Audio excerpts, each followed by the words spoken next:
यथा पारित बैंककारी विधियां संशोधन विधेयक 2024 में राज्यसभा द्वारा किए गए संशोधन पर विचार किया जाए।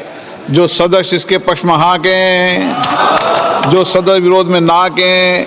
मेरे विचार में निर्णय हाँ वालों के पक्ष में हुआ। प्रस्ताव स्वीकृत हुआ।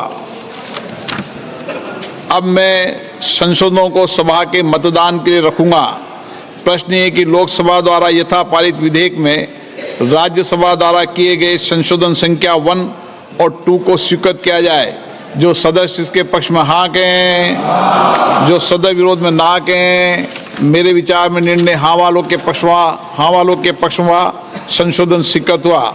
मंत्री जी अब प्रस्ताव करें कि लोकसभा द्वारा यथा पारित विधेयक में राज्यसभा द्वारा किए गए संशोधन से सभा सहमत है। महोदय, मैं प्रस्ताव करता हूं कि राज्यसभा द्वारा विधेयक में किए गए संशोधन पर सहमति दी जाए। प्रश्न ये है कि लोकसभा द्वारा यथा पारित विधेयक में राज्यसभा द्वारा किए गए संशोधन से सभा सहमत है। जो सदस्य इसके पक्ष में हाँ कहें, जो सदस्य विरोध में ना कहें। मेरे विचार में निर्णय हाँ वालों के पक्ष में हुआ। प्रस्ताव स्वीकृत हुआ। लोकसभा द्वारा यथा पारित बैंककारी विधियां संशोधन विधेयक 2024 में राज्यसभा द्वारा किए गए संशोधन सभा सहमत हुई। आइटम नंबर 12 और 13 को एक साथ सभा में लिया जा रहा है। वक्फ संशोधन विधेयक 2025 संयुक्त समिति द्वारा यथा प्रतिवेदित और मुसलमान वक्फ निरसन विधेयक 2024। माननीय मंत्री किरण रिजिजू जी।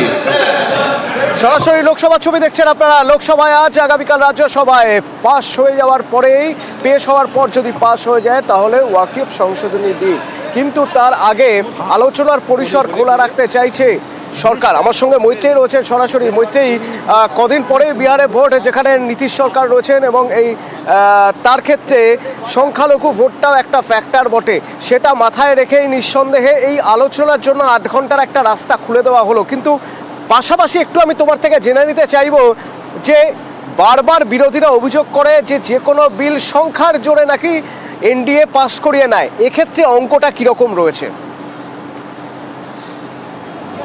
দেখো, যদি সংখ্যার অঙ্কের কথা বলতে হয় তাহলে অবশ্যই এই মুহূর্তে দাঁড়িয়ে এনডিএ কিন্তু এগিয়ে রয়েছে। সংখ্যার অঙ্কে বিরোধীদের থেকে তারা অনেকটাই এগিয়ে রয়েছে। যদি তাদের মূল দুই যে শরিক রয়েছে অর্থাৎ টিডিপি এবং তার সঙ্গে জেডিইউ, যদি তাদের সমর্থন আজকে সম্পূর্ণভাবে যদি পেয়ে যায় তাহলে এনডিএর সংখ্যা লোকসভায় কিন্তু দাঁড়াবে 293-তে এবং এই বিল পাশ করানোর জন্য যে ম্যাজিক ফিগার সেটা আমরা জানি যে 272।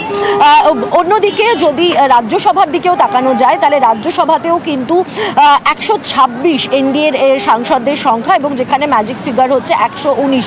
ফলে দু ক্ষেত্রেই কিন্তু মেজরিটি রয়েছে। কিন্তু প্রোভাইডেড যে সমস্ত সাংসদরা এবং শুধু যে বিজেপি সাংসদরা রয়েছেন তাই নয়, বিরোধী তাদের যে সহযোগী অর্থাৎ টিডিপি, জেডিইউ এবং এলজেডি সহ তাদের যে সমস্ত সহযোগীরা রয়েছেন তারা প্রত্যেকেই যাতে ভোট করেন এবং ভোট করলে তবেই কিন্তু এই মেজরিটির দিকে পৌঁছাতে পারবে। যদিও বিরোধীদের সংখ্যা অনেকটাই কম রয়েছে, তারা 272-এর থেকেও তারা অনেকটা পিছিয়ে রয়েছেন। যদি তারা 100% ভোট করেন তাহলেও কিন্তু বিরোধীদের বক্তব্য খুব স্পষ্ট যে তাদের সংখ্যার বিচারে না থেকেও তারা বক্তব্যের জায়গা থেকে তারা নিজেদের প্রতিবাদটাকে তারা এস্টাবলিশ করতে চান আজকে। এবং সেই কারণে এই যে 8 ঘন্টার আলোচনার জন্য সময় দেওয়া হয়েছে তাতে বিরোধীরা যতটা সময় পাবেন সেই সময়টাকে তারা ব্যবহার করতে পারেন। তার কারণ তারা জানেন যে সংখ্যার বিচারে যদি সংখ্যার লড়াইতে তারা যান সেই সংখ্যার লড়াইতে কিন্তু তারা পেরে উঠবেন না। কিন্তু তার আগে পর্যন্ত যে 8 ঘন্টা সময় রয়েছে সেই 8 ঘন্টার সময়টাকে তারা সরকারের বিরুদ্ধে এবং এই বিলের বিরুদ্ধে বলার জন্য সম্পূর্ণভাবে ব্যবহার করতে চান।